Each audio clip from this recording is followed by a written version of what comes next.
Shabbat Shalom a todos, sejam todos muito bem-vindos, que o Senhor os abençoe, derrame de bênçãos sem medidas, que faça desse tempo que nós estamos vivendo um tempo maravilhoso sobre tua vida, sobre tua casa, sobre teus negócios e tudo mais, que você tenha uma bênção extraordinária aí guardada sempre para ti, porque eu sei que o Senhor, Ele te ama, e realmente te recebe todos os dias de braços abertos, cada vez que você se ajoelha para orar, conversar com Ele, ter essa intimidade com Ele. E por isso Ele nos traz nesse tempo um ensinamento muito grande, muito forte para essa noite. E eu gostaria de compartilhar com vocês, por causa justamente de ser um período especial. Para nós também, um período preparativo, porque vamos falar da Páscoa, vamos falar de uma série de situações que convém uma reflexão. Acredito que, assim como todos os ensinamentos que o Senhor nos dá, cada Shabat, ou cada sábado que nós começamos, Ele traz para nós uma informação que nos ajuda a pensar, a corrigir, não a comparar uma coisa com a outra, o ensinamento de um com o outro, nada disso, mas a complementar, a trazer revelações novas e discernimento. Pois eu tenho visto que pessoas que têm assistido os vídeos aqui do nosso ministério, da nossa igreja, têm impactado muito a vida de todas as pessoas e elas realmente têm procurado uma orientação, até perguntado algumas coisas para alguns ministros. E os ministros me ligam perguntando de onde você está aprendendo isso, quem está assinando. Eu falei, Deus. Então, é muito cômico, às vezes, as perguntas e as coisas que colocam, né? Porque eu passo, para preparar um material como o de hoje, digamos assim, eu passo uma boa parte, digamos assim, da madrugada, das madrugadas, né? Porque não vem tudo de uma vez só, óbvio. Porque eu também tenho que buscar o entendimento da novidade que ele nos dá e tudo mais. Então, por isso que eu acho muito interessante esse relacionamento, né, que ele tanto vem para um tempo onde muitos profetas por aí dizem que está chegando o final dos tempos, aquelas coisas todas, né? E o Senhor mesmo fala, né? Ele mesmo corrige todas as nossos pensamentos, todas as nossas coisas, dizendo: vocês querem que chegue o final dos tempos? Tudo bem, mas vocês estão prontos? Realmente, de fato, prontos? Isso nos leva justamente à porção de hoje. E essa porção vem tirar você de uma situação de conforto, realmente de conforto. Espero que vocês aproveitem essa viagem do dia de hoje. Faça os seus comentários, compartilhe. Mas não compartilhe assim, porque é meu amigo, eu vou compartilhar. Não, mas leve as palavras de hoje para debate. Leve para debate. Você conhece Jesus de verdade? Você entende o que a palavra dele diz? Ou você é daqueles, aceitei Jesus e acabou? Vamos ver o que ele vai dizer no dia de hoje. A mensagem que foi colocada para refletirmos já começa com a primeira mensagem. O último banquete para o discernimento. E nada melhor do que Apocalipse. Apocalipse 8, versículos 4 e 6. Vocês que têm a Bíblia aí em casa, para acompanhar, sintam-se à vontade. E a fumaça do incenso subiu com as orações dos santos, desde a mão do anjo até diante de Deus. E o anjo tomou o incensário e o encheu de fogo do altar e o lançou sobre a terra. Houve depois vozes e trovões, relâmpagos e terremotos. E os 7 anjos que tinham as 7 trombetas prepararam-se para tocá-las. A nossa mensagem de hoje vai começar com uma parábola muito interessante. Do tipo, como a memória se torna julgamento. E aí ele nos coloca da seguinte forma. Havia um povo que recebeu do Senhor uma ordem simples para uma noite específica. Comam assim, com pressa, com os lombos cingidos e estejam prontos para partir. Naquela mesma noite, 3 grupos surgiram entre eles. O primeiro grupo, os que comeram sem memória. Eles comeram o cordeiro, mas como se fosse apenas uma refeição. Conversaram alto, discutiram assuntos do dia seguinte e, ao terminar, disseram: se a libertação vier, ótimo. Se não vier, ao menos comemos bem. Eles não entenderam que aquela mesa não era para saciar a fome, mas para marcar uma transição. A noite chegou, a casa estava cheia de medo, mas vazia de obediência. O segundo grupo, os que tinham memória, mas não partida. Eles conheciam cada detalhe da ordem. Sabiam explicar o sentido do pão, das ervas e do sangue. Mas comeram sentados, sem sandálias, sem pressa e sem intenção de sair. Disseram entre si: guardaremos isso como tradição, ensinará nossos filhos.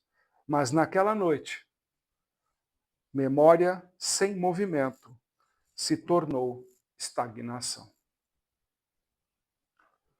O terceiro grupo, os que discerniram a noite.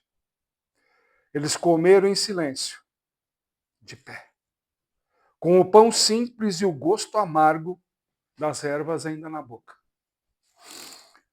Não perguntaram quanto tempo levaria a jornada. Perguntaram apenas se o caminho estava aberto. Eles entenderam que a mesma mesa que salva também separa. Eles marcaram a porta, logo, prepararam a refeição juntos, comeram em silêncio e reverência, ficaram de pé, com sandália nos pés e o cajado na mão. Uma criança perguntou: para onde vamos? O pai responde: ainda não sabemos, mas sabemos com quem iremos. A noite fez sua obra. Quando a noite passou, nem todos estavam no mesmo lugar. Alguns tinham comido, mas não saíram. Outros sabiam tudo, mas ficaram sentados ainda na mesa. E alguns poucos perceberam que a redenção começa na mesa, mas ela só se confirma na partida. E algumas pessoas descobriram, tarde demais, que não basta saber que a noite vem. É preciso discernir o que fazer quando ela chega. Quantas vezes ensinamos os conceitos e processos da Bíblia? E mesmo assim, a grande maioria ainda aguarda fenômenos físicos pessoais para ter a empolgação. Mas não tem maturidade espiritual, pois o coração ainda se alimenta do próprio ego. Nem todos os que comem são capazes de discernir a noite. Nós estamos falando da porção bo, que significa venha ou vá ao faraó naquela situação. Né? Vai de Êxodo 10:1 até 13:16. Jeremias 46, do versículo 13 a 28. Mateus 25, capítulo 25, né, do versículo 1 ao 46. E 1 Coríntios, capítulo 11, versículos de 20 a 34. Ok? Para quem gosta aí de acompanhar, né, a leitura, eu sei que vocês dão pausa aí, fazem aí as coisas aí, eu sei disso daí. Então, faça com calma, com tranquilidade, busquem os versículos, busquem estudar, não somente porque estão lendo ou estão assistindo o vídeo agora, não. Repitam o vídeo. Aí assistam durante a semana, estudem realmente os versículos, os capítulos que estão sendo dados. E façam um embate entre vocês mesmos. É interessante, é muito legal. Vocês vão ver quanto mais revelação Deus vai dando.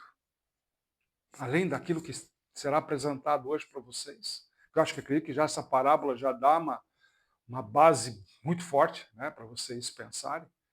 E espero que realmente ilumine a vida de todos vocês, o entendimento, de realmente uma noite realmente de revelações. Amém? A Parashá Bo, né?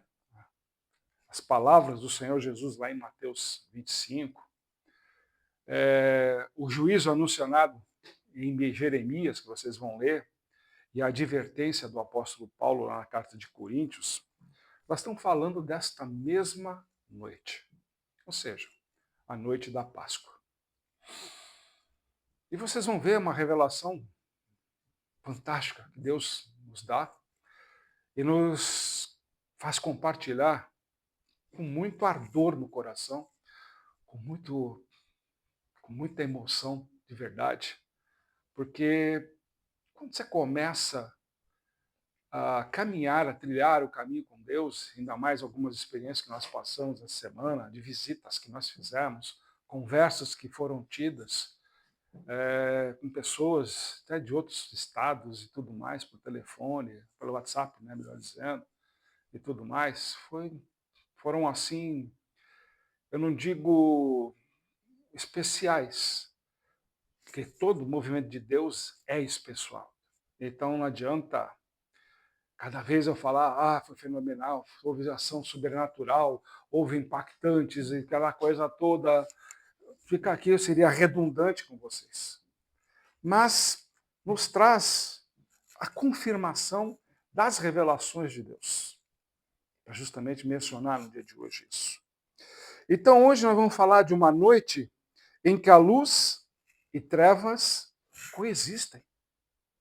Porque normalmente nós falamos da Bíblia sobre a luz, mas não podemos esquecer que a Bíblia por si, ela fala de luz, fala de trevas, ao mesmo tempo.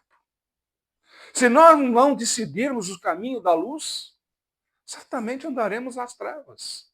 E as próprias trevas, como o próprio Pai nos ensina, é dominada pelo pai da mentira, onde a própria escuridão te engana, te ilude, te traz ao fracasso, te traz as grandes perdas. É uma noite em que a memória, a fé e responsabilidade são testadas. Por isso que normalmente a gente faz todas as nossas orações, vigília, tudo de madrugada. Essa semana não podia ser diferente. Ainda foi, se não me engano, na quarta-feira. Quarta para quinta. Eu fui tirar um breve relato, um breve cochilo, um breve descanso, né, digamos assim. Já era 6:30 da manhã. Eu dormi algumas horinhas, acho que 1 hora ou 2 aí nessa conversa, mas logo já saí para a obra, para fazer coisas de Deus. Já tinha compromisso, já agendado e tudo mais, e aí pegamos o ônibus e fomos lá para... mas e a moto? Estava chovendo, eu vou de ônibus para não correr riscos. E assim vai. Aí a obra, por causa da chuva, nós tivemos que dar uma parada, por isso que está atrasando um pouco esse trabalho, entendeu? Ainda mais sozinho, né? E assim a coisa vai caminhando. Então, A noite realmente tem trazido grandes revelações. E justamente que nem a noite, ela traz, como essa mesma noite que nós estamos falando, em que há uma revelação, e nós podemos entender que onde há revelação, o juízo anda junto. Se a gente olhar a Bíblia inteira, de Gênesis a Apocalipse, é assim que funciona. Revelação e juízo, revelação e juízo, revelação e juízo. A todo momento. A todo momento. Uma das mensagens que todo mundo gosta de colocar, fica lá em Deuteronômio, se andares nos meus caminhos, eu te abençoarei, serás bendito, aquela coisa toda. Mas se não me andares nos caminhos que eu te dou, serás amaldiçoado. Ou seja, bênção e maldição. Ou seja, redenção e juízo caminhando juntos o tempo inteiro. Isso hoje, nós não vamos falar apenas de sair do Egito, não. Mas do que acontece entre a saída e o encontro com o rei. A noite, ela faz a sua obra. Ela vai fazer a sua obra sempre. Nós tivemos essa noite de Páscoa no Egito. Tivemos essa noite de Páscoa em Jerusalém. E teremos essa noite de Páscoa no dia final. Lá no livro de Apocalipse, será durante a noite. E essa é a noite de referência. Será a terceira noite com esse mesmo envolvimento e essa mesma situação. Quando a noite passou, nem todos estavam no mesmo lugar. Alguns tinham comido, mas não saíram. Outros sabiam tudo, mas ficaram. E alguns poucos perceberam que a redenção começa na mesa, mas ela se confirma na partida. O Êxodo 12 não descreve apenas uma libertação, mas estabelece um princípio eterno. Quando Deus chama para sair, a forma como comemos revela se estamos prontos. Marque bem essa mensagem. A forma como comemos revela se estamos prontos.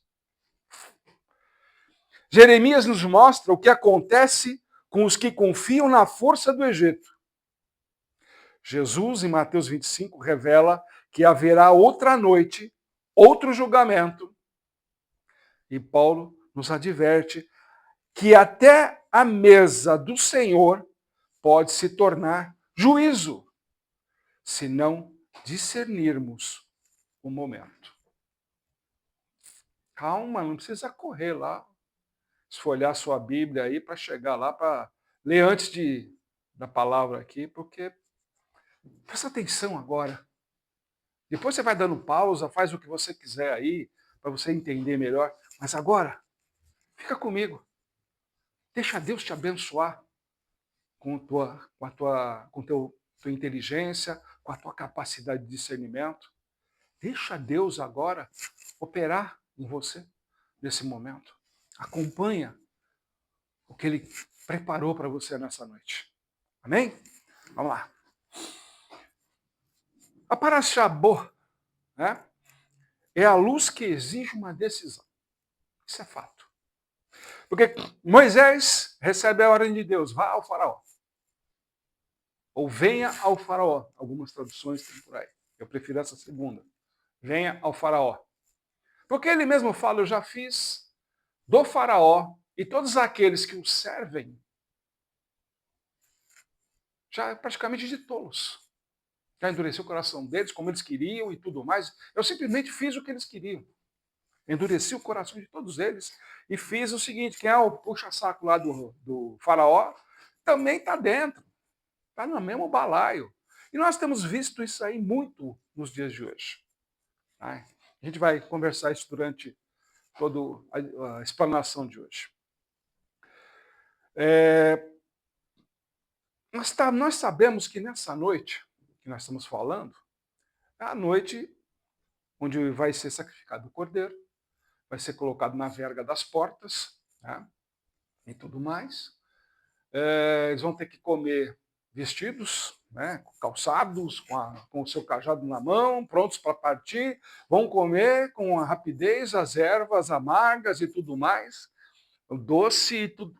Bom, tudo aquilo que é do ritual normal, do Seder Pascal, ou seja, o jantar de Páscoa.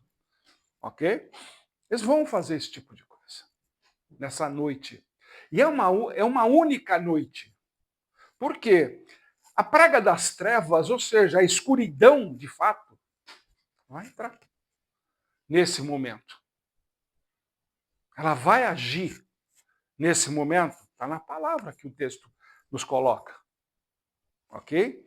E ele diz assim: mas todos os filhos de Israel tinham luz em suas habitações. Êxodo 10, 25. E com isso daí, nós sabemos que essa luz não era apenas uma luz física iluminando a casa deles, mas era a distinção espiritual. Porque aquilo que vinha para ceifar a vida dos primogênitos, nós sabemos que é de ordem espiritual. E aonde houvesse a marcação na verga da casa, iluminação, pessoas, aquela coisa toda, não seria tocado, as trevas não tocariam. O sangue não permitiria adentrar aquele lugar, aquele santo lugar. Se tornou santo. Não apenas a luz interna, mas a própria informação total para as trevas. Que elas vinham com a intenção de absorver os primogênitos. E essa luz nos mostra que, enquanto o Egito permanecia paralisado, Israel era chamado para agir. Venha ao faraó. É como se enfrenta o próprio mal. Ou seja, Deus não falou para Moisés: venha ao faraó, porque eu quero mostrar só apenas o que eu sou bom. Não, Moisés, você vai participar. Você tem medo do faraó ainda, Moisés? Você ainda tem medo do próprio mal? Porque ainda habita dentro de você esse temor das trevas. Venha enfrentar. Ou seja, que você, quando você não enfrenta os seus próprios desafios internos, as suas próprias limitações, não enfrenta a si mesmo. Não se esqueça que Paulo nos ensina que a nossa luta não é contra a carne, assim contra a potestade. E não existe pior potestade do que aquela que habita em nós mesmos e nos faz permanecer parados, inertes, admirando a própria escuridão. E com isso, ele é chamado para extinguir o mal de dentro de você. Pois sem você fazer isso, sem você lutar, você não consegue partir para o êxodo. Isso é uma realidade. A partir do momento que você se enfrenta, que você para de idolatrar situações, pessoas e uma série de outras coisas mais, você começa a buscar dentro de você respostas com Deus. Começa a se corrigir, a mudar a sua forma de comportamento, a mudar a tua identidade, sendo um relacionamento mais íntimo com o próprio Senhor. Isso daí te traz situações de revelação. E ao mesmo tempo que você começa a ter essas revelações, você começa a se julgar. Por que eu deixei de fazer isso? Por que eu estou fazendo isso agora? Porque me dão uma orientação e eu não acato. Por quê? Porque eu tenho resistências aos conselhos de Deus. Porque eu crio resistência a tudo aquilo que não me agrada. Simplesmente. Que nem ainda há pouco tempo foi falado aqui mesmo, uma das pregações anteriores, que as pessoas estão vivendo hoje do IA, da fantasia do IA. Colocando até as próprias fotos lá no IA. Ah, porque ficou mais bonito agora, é assim, porque tem uma decoração, um enfeite, parará. IA é mentira. Então você está idolatrando o pai da mentira. Não, não tem nada a ver, tem tudo a ver. Aquilo que não é real é mentira. Aquilo que não é real não é verdadeiro. E se não é verdadeiro, é mentira. Simples dedução. O que eu não posso é simplesmente aceitar uma conjectura idiota de algo que diz, ah, isso aqui e tal, não sei o quê. Mas sou eu ali na foto. É legal, mas está deformada, tá? Não é aquilo que a gente vê pessoalmente. Ou seja, aquilo é uma mentira. Então você está divulgando mentiras. Informação? Mentiras. Então você não anda com Cristo. Porque ele mesmo fala. Buscar a verdade. Buscar a verdade é querer andar em tudo que é verdade. Não em fantasias. É isso que ele nos mostra e nos dá. E hoje esse tempo realmente é importante. A IA pode te ajudar, sim, não vou negar. A elaborar um projeto, a elaborar texto, a elaborar uma série de outras coisas mais. Sim, ela pode facilitar.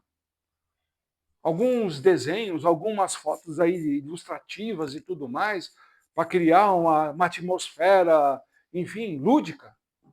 Legal, beleza, não vou discordar. Mas sempre busque a verdade.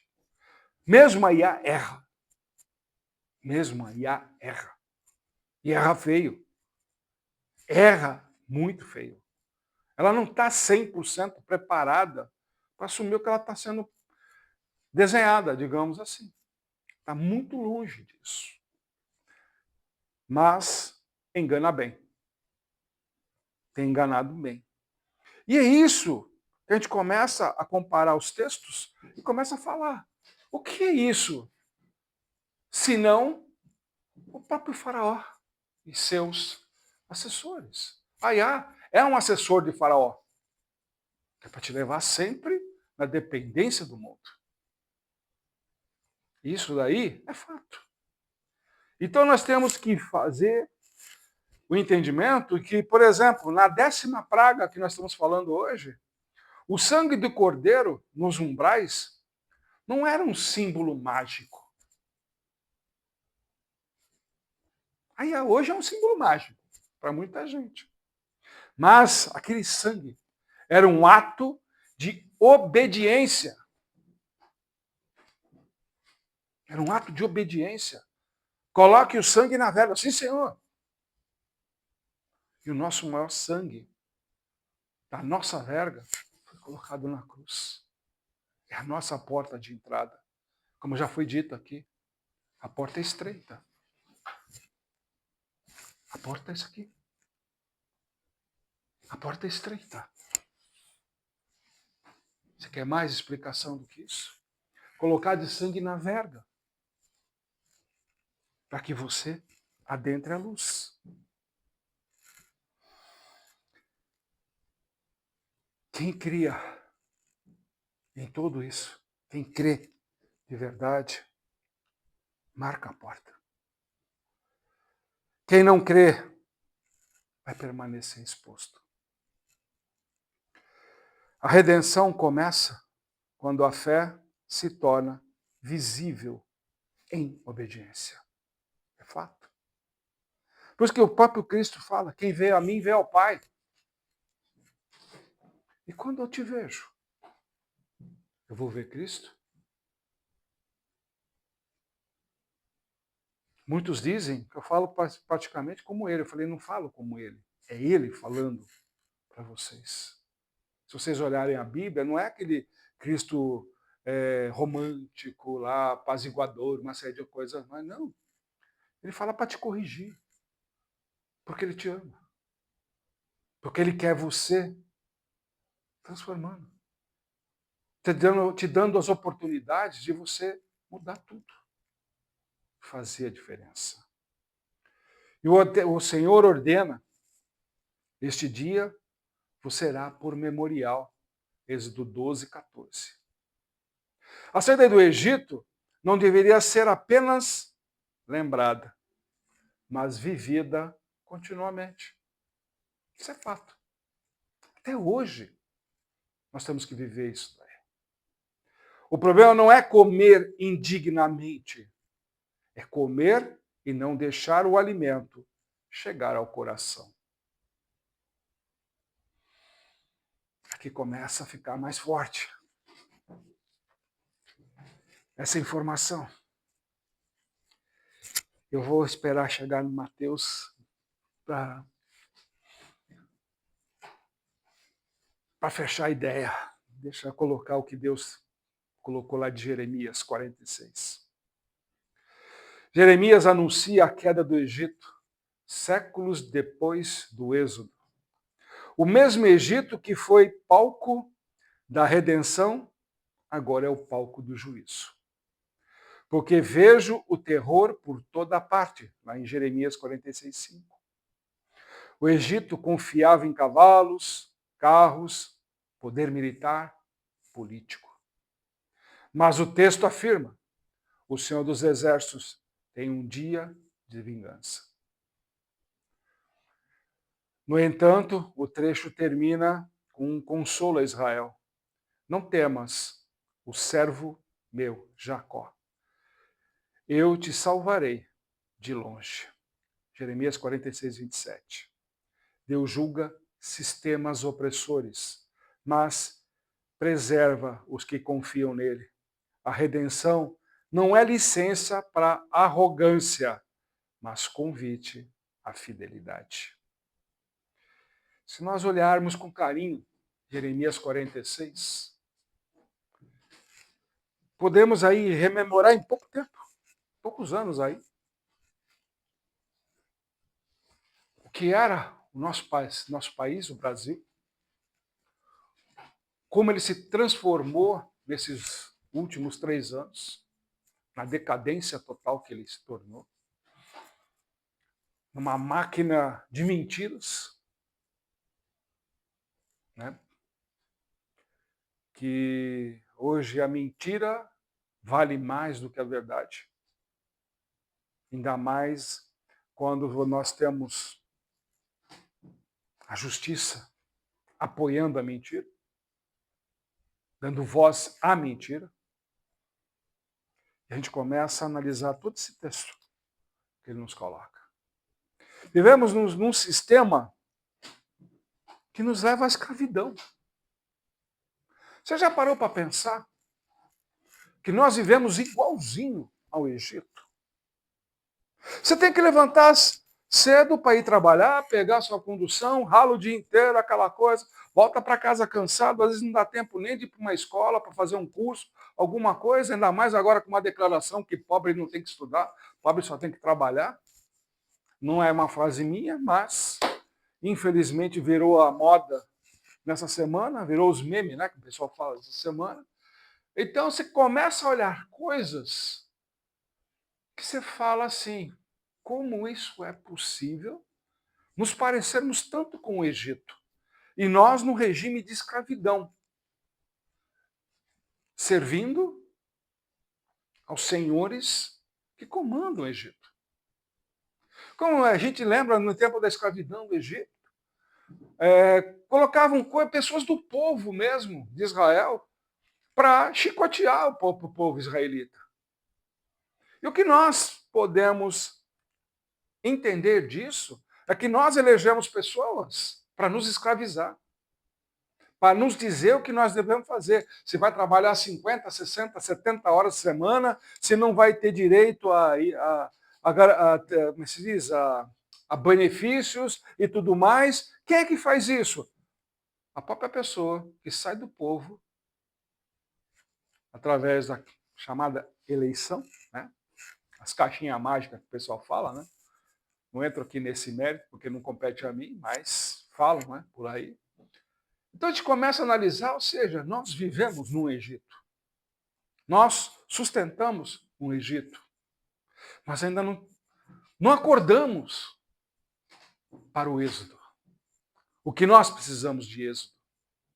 Precisamos passar pelo deserto. Precisamos realmente mudar o cenário. Mudar aquilo que nós precisamos para uma real nação de Deus. Por muitos oram, muitos falam, vem para a televisão, vem para as mídias, vem para um monte de coisa, de lugares aí.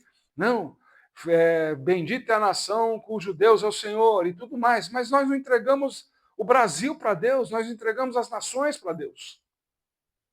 Entregamos para político que querem escravizar. Porque se não escravizarem, eles não têm poder. Olha aqui que nós fomos comentados mesmo, no próprio Jeremias. O poderio militar foram os primeiros a nos trair. Foram os primeiros a nos trair. Isso aí. Ou seja, quem não sai do Egito, cai com o Egito. O Egito é como um sistema mundano que oferece mesa, mas sem saída. Você vai comer do que eles te servem. E não pode reclamar. E não tem como sair. Porque você vai se mergulhar no mar da corrupção. A força, a estabilidade, a tradição, tudo que eles fazem é sem discernimento. Ou seja, família para quê? Relação homem-homem, mulher-mulher, que eles fazem por aí, aquela coisa, vou mudar, vou fazer e vou acontecer. Isso é tradição? Não, derrubaram toda a tradição. Ah, eu vou trabalhar desde cedo, vou estudar, vou ser alguém na vida, aquela coisa toda, para no final da minha vida ter uma aposentadoria legal, viver um bom tempo, ajudar minha família. Isso é uma estabilidade. Eles te dão isso hoje? Não. Egito, não. Você usa da sua força de trabalho, de pensamento, de criação e tudo mais, e lá vem o Egito e toma de você. Ou seja, a praga não são as pragas da Bíblia. Hoje a grande praga que nós temos é o próprio Egito, que permitimos que domine, começando por nós mesmos. O juízo não vem porque faltou revelação, mas porque faltou movimento. Nós nos acomodamos em nós mesmos. Não apenas na porta física, política, econômica, não disso, mas principalmente na área espiritual.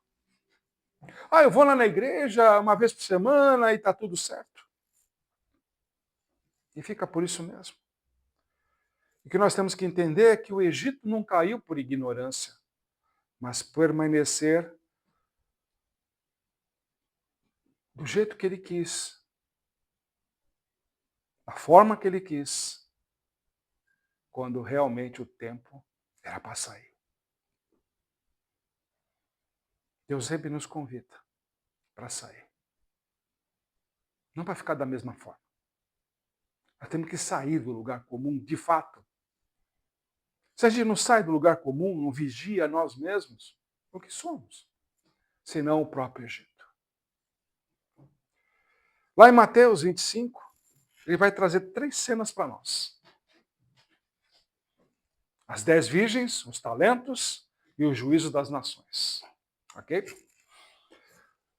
E todas elas têm algo em comum, que se chama espera com a responsabilidade.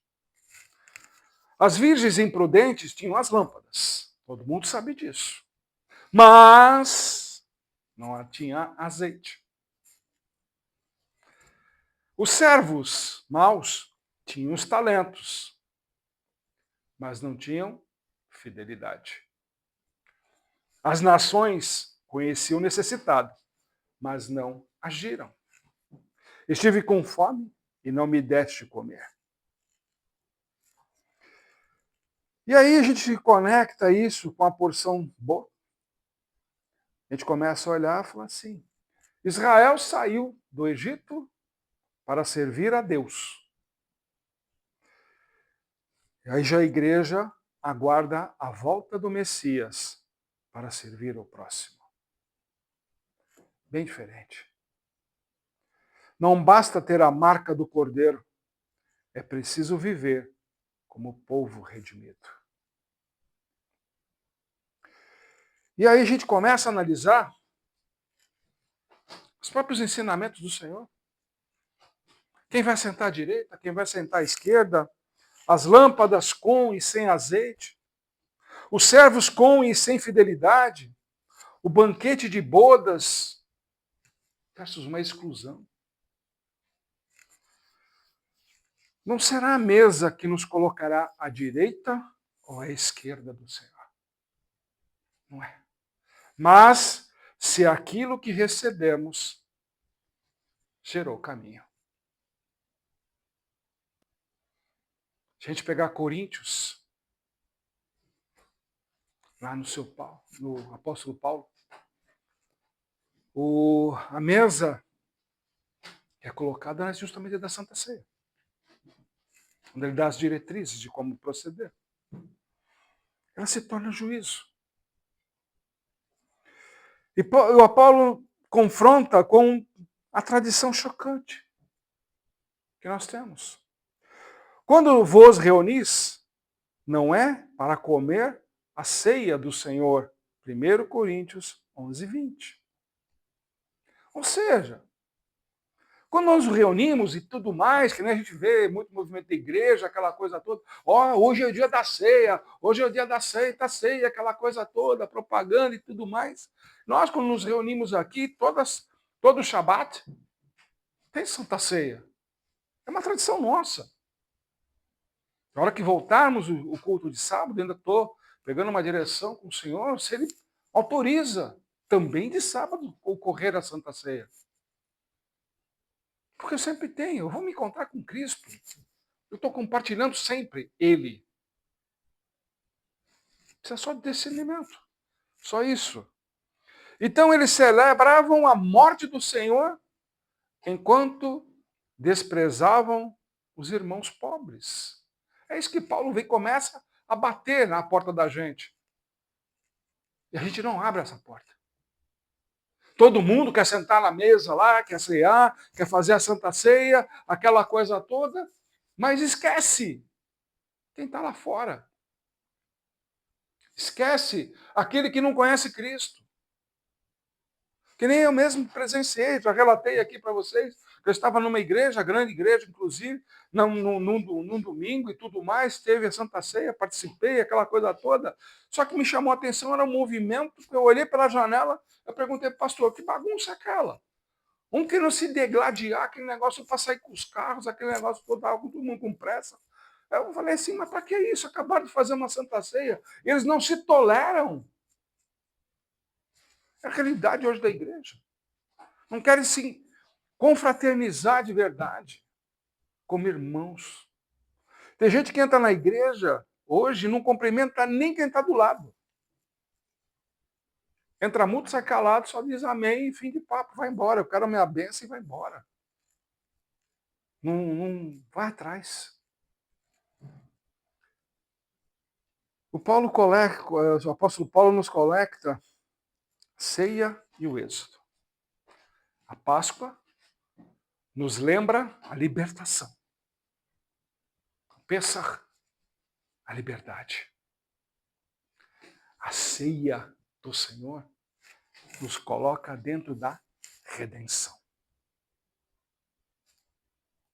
Mas ele adverte: quem come, quem bebe indignamente, come e bebe o juízo para si próprio.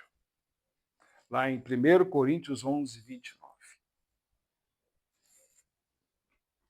Redenção, juízo. Redenção, juízo. Fórmula simples, para que você entenda.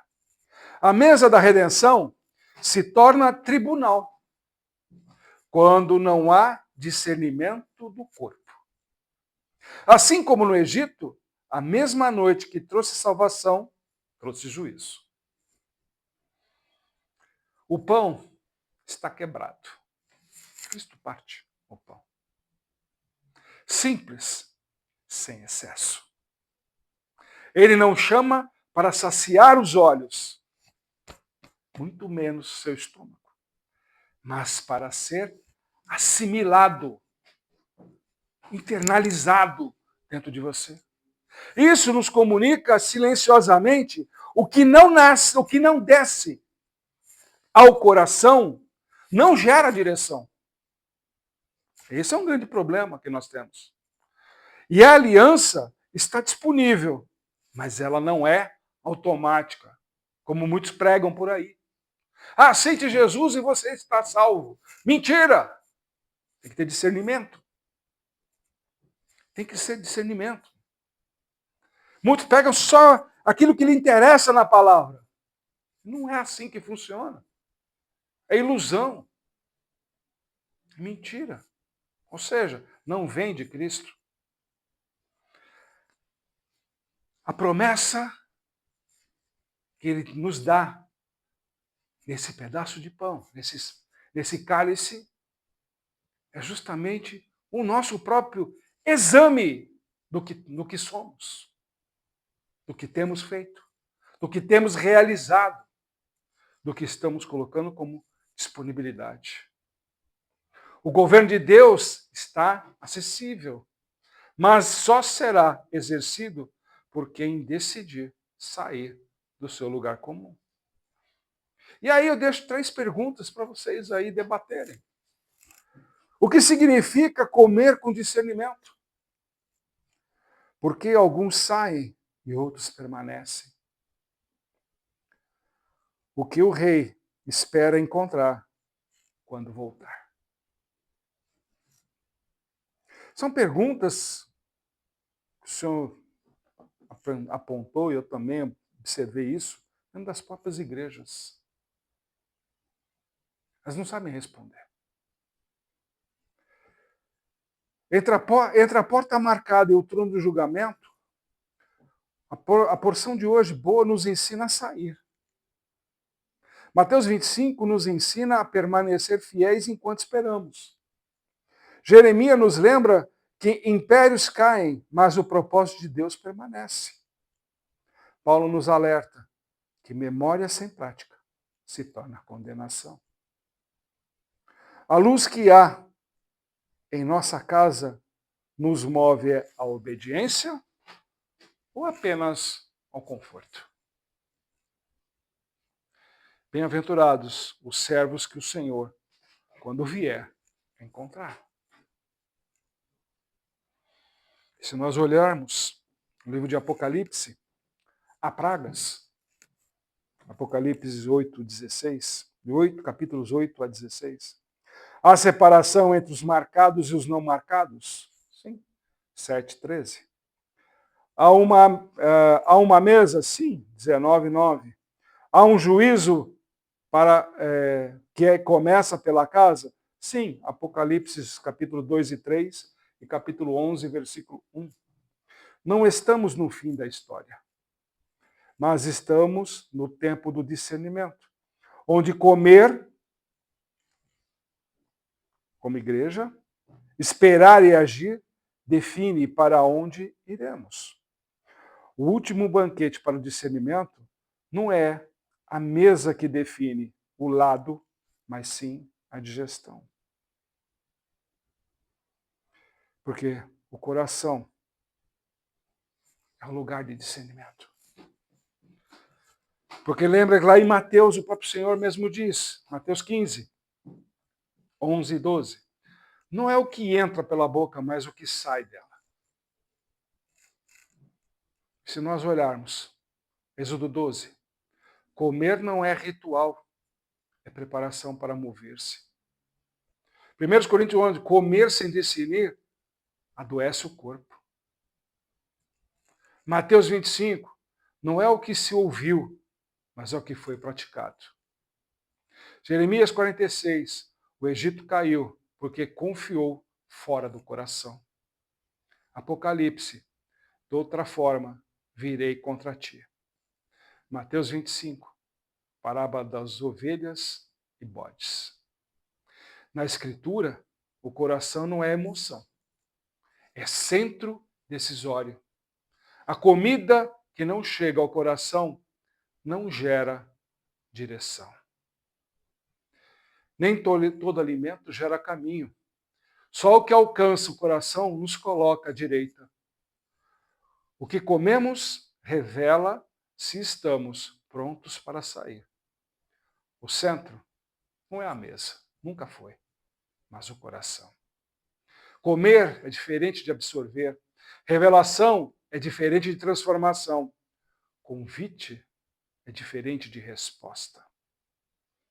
E com isso nós podemos pegar todo esse apanhado de hoje. E é aí que o Senhor nos dá uma chave de ouro. Que a gente começa assim.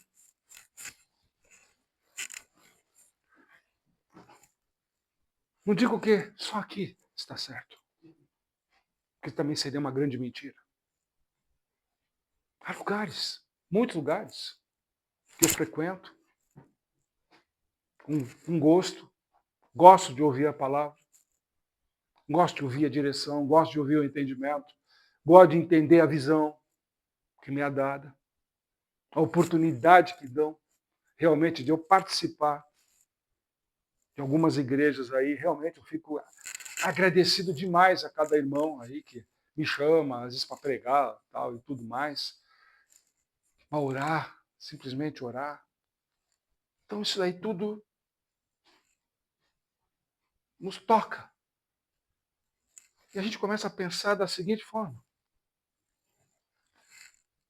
cada culto que é realizado, mesmo sem Santa Ceia, culto comum, é um banquete.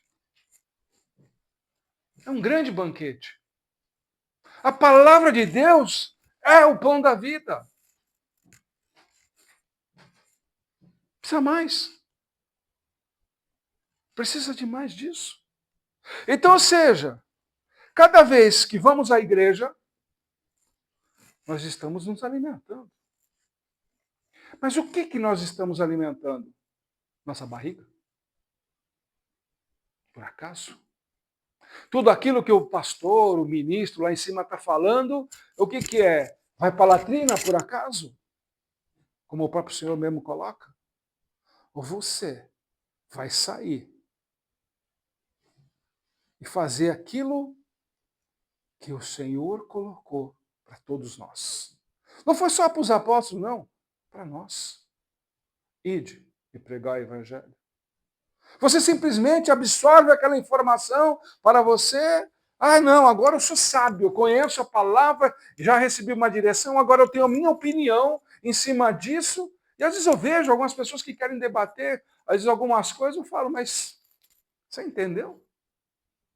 Ou você só quer mostrar que você tem conhecimento? Que é uma pessoa que não bota ninguém na igreja. Mas quer debater com todo mundo, lê a Bíblia, aquela coisa toda, faz cursos, estuda, quer interpretar o latim, o grego e tudo mais, vai tipo, cara. Mas isso evangeliza. Diploma na parede evangeliza. Conhecimento demais evangeliza. Ganha almas. Ou é apenas ego do homem? Então, quando você vai na igreja para se alimentar da palavra de Deus, você vai fazer o quê? Alimentar seu ego? Que está aumentando o seu conhecimento? Daquela revelação que é te dada? Daquela oportunidade de aprender? De como agir lá fora? De como agir com o seu semelhante? De como você se transformar? Ou você é daqueles, não, eu recebi a mensagem, agora estou compartilhando com todo mundo. Ó, a pregação foi legal, olha lá, beleza. Mas não usa isso a seu favor. Tipo, olha, você ouviu o que o apóstolo falou? Você ouviu o que aquele pastor falou? Você viu que. Olha que discernimento interessante, tal, que vai mudar a nossa vida, nossa razão como igreja. Porque todas vão ensinar a palavra de Deus. Sem exceção. Querendo ou não, todas vão ler capítulos ou versículos. De Gênesis a Apocalipse. É fato. Mas você está indo lá para ver quem está pregando? O pregador? Para ouvir o louvor? Ou para realmente se alimentar da palavra para sair do seu lugar? Começando por você. Começando a transformação de você. A sua rejeição de ganhar almas. Da sua vergonha. Não se esqueça, o Senhor mesmo falou. Quem se envergonhar de mim, eu também me envergonharei. E quando você fica com vergonha de falar de Deus, falar de Cristo para a vida das pessoas, você está envergonhando o nome dele. Já pensou nisso? Ou você não teve esse discernimento? Ah, não, eu estou me alimentando, está legal, a palavra está vindo legal, eu estou me enchendo de conhecimento, aquela coisa, mas você não vai lá. Aquilo que é chamado. Por exemplo, ainda dessa semana ficamos conversando aí algumas coisas e é um fato tocante. É um fato tocante. E real. E real. Capelania nos hospitais não existe. É mentira.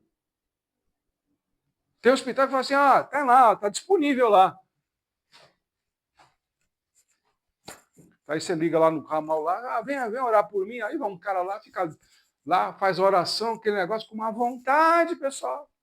Mas com uma vontade que envergonha a capelania. Tem carteirinha, tem tudo lá, mas você vê que envergonha. Capelão que chega lá e fala, olha, você tem que ir na minha igreja lá, porque você tem que participar. Um familiar seu precisa presenciar um culto lá, aquele negócio todo. Você vai ver que vai entrar isso, vai libertar, vai curar, vai não sei o quê. Um monte de coisa que ficam falando aí. Mas não ouvem quem está ali. Não ouvem. Nós mesmo, quando fazemos capelania, cara, eu não tenho um tempo determinado para cada doente, para cada paciente. Não tem um tempo determinado. Quem tem esse tempo é Deus. Se ele quiser que eu fique 5 minutos ali com a pessoa, vai ser 5 minutos. Mas se ele quiser que eu fique 2 horas lá, eu vou ficar 2 horas. Porque é ele que vai agir. Ele que vai estar dando a direção, é ele que vai dando uma palavra, é ele que vai dando um movimento, é ele que vai fazer as coisas. Isso. Simplesmente como a palavra mesmo coloca. Sou obediente a ele. Eu não vou para encher meu estômago. Não vou. Por quê? Como você comprova isso? Simples. Toda a nossa capelania de graça. Toda a pregação que eu vou fazer de graça. Não cobro nada. Porque eu não estou olhando para encher minha barriga. Não dou. As pessoas costumam doar para a obra aqui, ó, para a reforma, para ajudar nisso aqui. Não é para encher minha barriga. Nada disso. Só que tem gente por aí que liga o taxímetro. Meia hora da igreja tal, não sei o quê, para ficar lá na sua casa, lá para ir até a sua casa, R$ 300, agora tem uma de R$ 500, outra de R$ 1.000. Tudo depende. Você quer falar com o pastor, quer falar com o bispo, quer falar com não sei quem lá, é um preço, uma tabela de preço que eles têm aí.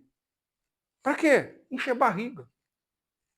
Tem ministro por aí que enche barriga mesmo, com as ofertas e tudo mais. É fato. É fato. Mas vai dizer que o senhor não come uma comida assim? Não, não. Eu como da mesma coisa que vem na cesta básica.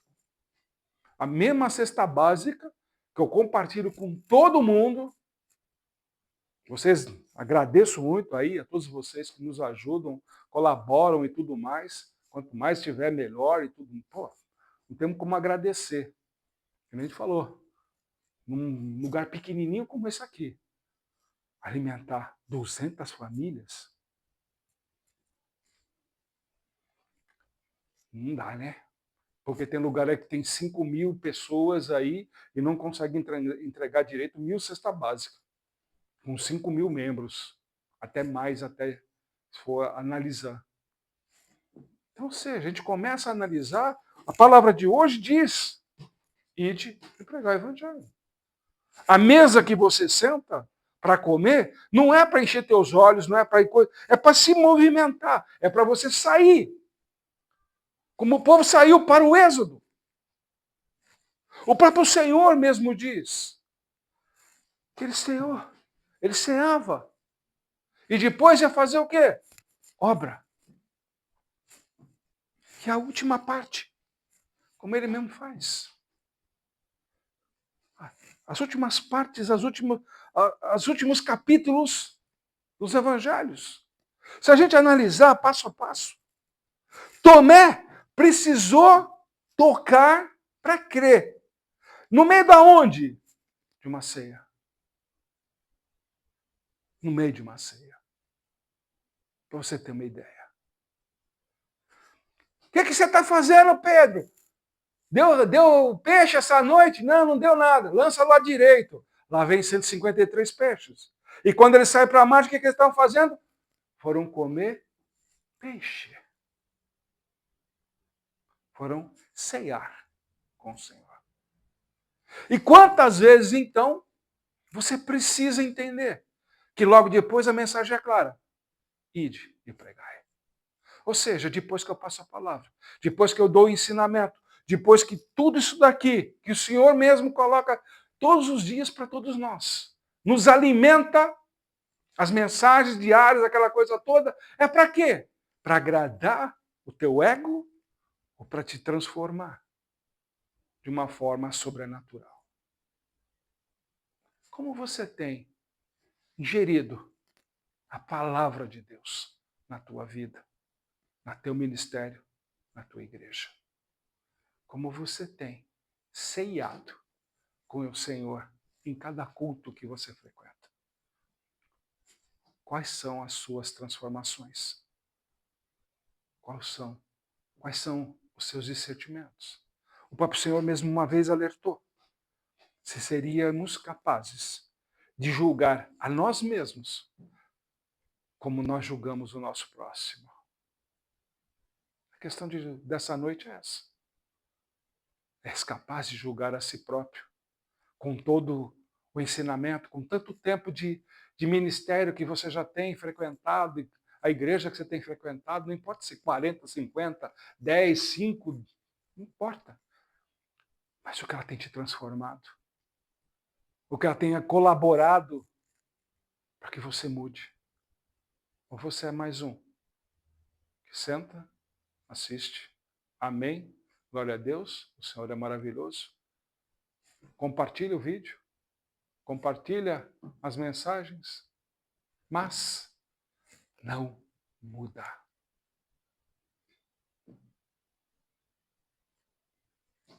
Que o Senhor te abençoe e te guarde.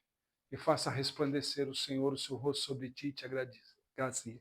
Tenha o Senhor misericórdia de ti e ponha em ti a paz. Meus irmãos, Shabbat Shalom. Que seja uma semana realmente repleta de ensinamentos. Use esse vídeo. Faça um debate com você mesmo. Debata com o seu grupo. As informações estão todas aí para vocês. Não é privilégio meu ou da Igreja Cajado de Deus. É privilégio de vocês. É para vocês.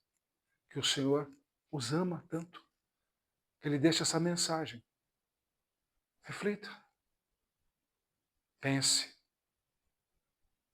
Quebre os seus paradigmas. Quebre as suas certezas. Olhe para o Senhor Jesus de uma forma diferente no dia de hoje. Porque Ele veio não apenas para te libertar. Ele veio para te promover a redenção. Só que para isso tem um juízo. sempre haverá um juízo. Não importa. Porque mesmo aqueles que dizem, não, eu aceitei Cristo, podem falar. Mas basta só aceitar Cristo, como muitos falam. Né? Mas, se você aceitar Cristo, você tem que ser, como ele mesmo fala. Quem vê a mim, vê ao Pai. Quem vê a você, vê a Cristo. Shabbat Shalom.